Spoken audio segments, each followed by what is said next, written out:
Halo, selamat sore, salam sehat, assalamualaikum warahmatullahi wabarakatuh. Saya Baby Yuwono, pengen sekali ngajak Anda ngobrol lagi. Mudah-mudahan teman-teman belum bosen ya, karena kita ngobrolnya santai aja.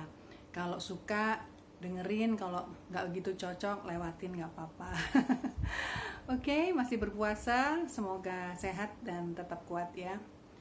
Teman-teman tentu sering dengar kata inner beauty ya. Orang sering kali mengungkapkan, oh dia punya inner beauty, oh inner beauty-nya besar segala macem ya. Terus para pakar juga sering menggunakan istilah inner beauty. Tapi pernah nggak memikirkan atau mencoba menjabarkan inner beauty itu apa gitu? Oke, saya akan mencoba ya mengajak teman-teman untuk membreakdown ya inner beauty itu apa. Dalam kelas-kelas yang pernah saya sharing bersama, kalau saya tanya tentang inner beauty, maka para peserta dengan bagus sekali menjawab inner beauty adalah kecantikan batiniah gitu ya, kecantikan batin gitu. Oke, nggak salah gitu. Cuman ternyata kecantikan batin itu atau kecantikan inner yang ada di dalam ya, itu ternyata banyak sekali. Kalau kita breakdown, kalau kita urai satu persatu, ternyata banyak sekali. Dan apakah inner beauty itu hanya milik perempuan? Enggak.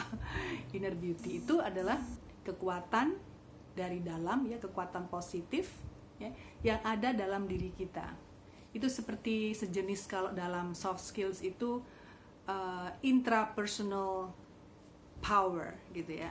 Jadi kekuatan atau daya-daya positif yang ada dalam diri kita. Jadi kalau selama ini mungkin teman-teman ada yang berpikir bahwa begitu lihat orang lain, seseorang itu ramah gitu ya, terus dia punya inner beauty loh gitu. Nggak salah gitu ya.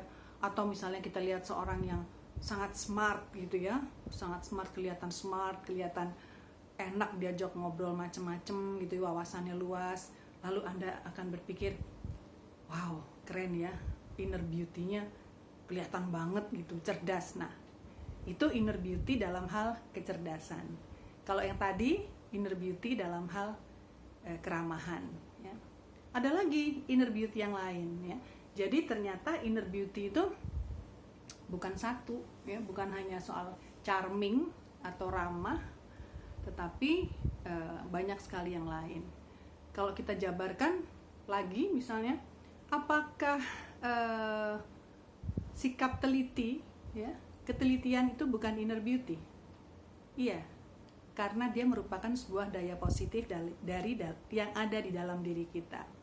Ada lagi misalnya hemat ya, tidak boros. Apakah itu inner beauty? Iya, termasuk inner beauty. Jadi banyak sekali.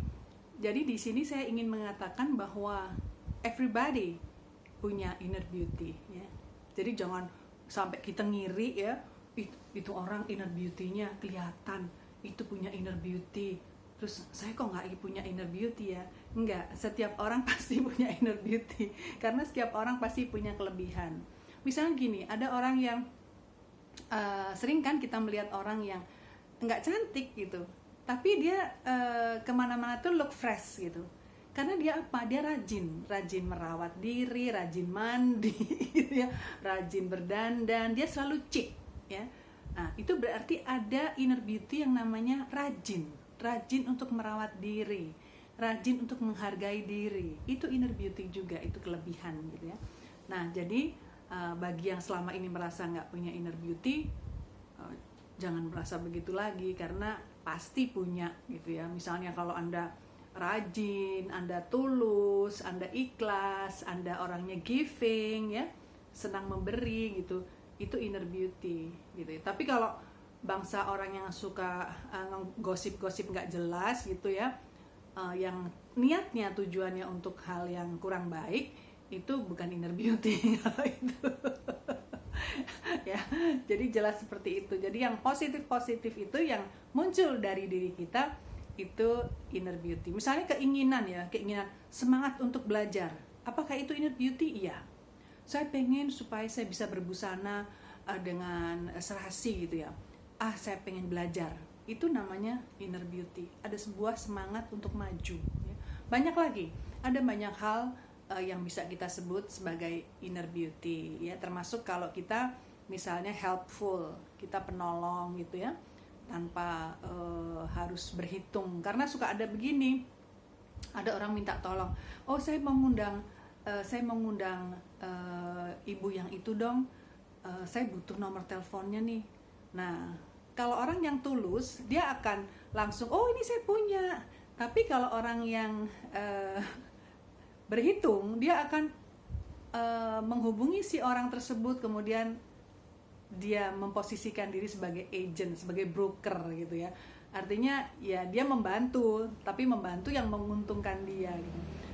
Saya rasa begini, dalam hal helpful itu kita jangan, menurut saya ya, selama pengalaman saya, kita jangan ragu-ragu untuk berbuat menolong gitu, berbuat baik.